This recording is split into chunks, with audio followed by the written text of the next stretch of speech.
Erev Tov Rabotai, we're continuing with our Mishna Yomi, Masechet Shabbat. We're up to Perek Yud Zayin, Mishnah Vav. Today's Mishnayot should be Leilun Nishmat Neria ben Svetlana, Aranbayev and Eliyahu ben Burcha Israelov, Menuchatam beGan Eden, Amen. This Mishnah discusses the law where a stone or branch, which is generally muktzeh, is attached to a non-muktzeh object. Its first case involves a pumpkin shell that is used as a bucket. Now, in order to make this shell capable of drawing water from a well, a stone is attached to weigh it down, because otherwise the shell would float and not sink into the water. The Mishnah considers whether the bucket and stone are muktzeh. Ha'even shebakeruya. This is the law of a stone that is inside a pumpkin shell, right? Ha'even shebakeruya. Im mali'in bah ve'ena nofelet. If we can draw water with the shell without the stone falling out, which shows that the stone is securely attached, mimali'in bah, we may draw water with it, meaning we may use the shell together with the stone to draw water on Shabbat. Since the stone is securely attached, it is regarded as part of the bucket. Therefore, like the bucket itself, the stone is not muktzeh.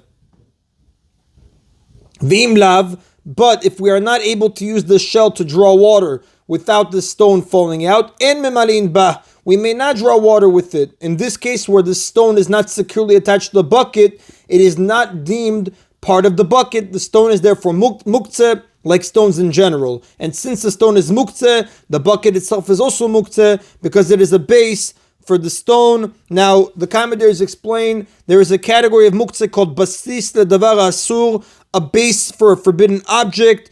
This group consists of items that are not muktzeh, but are used to hold or support items that are muktzeh. For example, a bed upon which money was placed. So the base supporting the forbidden object is considered muktzeh itself. And in our Mishnah's case, the bucket is a base for the stone, and therefore if the stone is muktzeh, so is the bucket.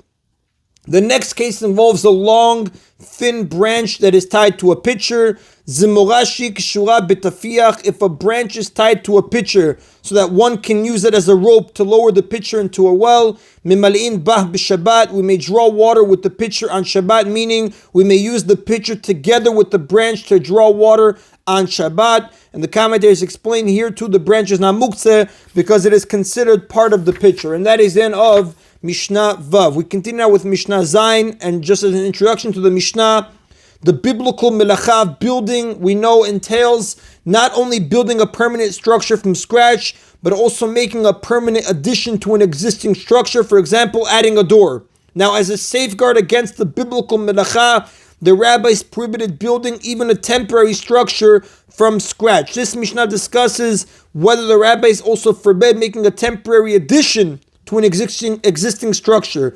The Mishnah's specific case is that of a window shutter, which the commentators explain, a plank of wood or a curtain, which is not muktzeh, that is used to block a window temporarily.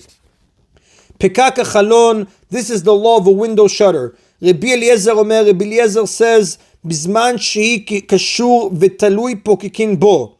If it is tied to the building and the rope is so short that the shutter is suspended in the air when not in use, we may block the window with it on Shabbat. Since the shutter is tied and suspended, it already appears to be part of the main structure, and therefore putting it into the window does not resemble the melacha of building, vim lav. But if it is not tied and suspended, and pokikin bo, we may not block the window with it. And the Rav explains, since one must lift it from the ground to use it to block the window, he appears to be adding something new to the building.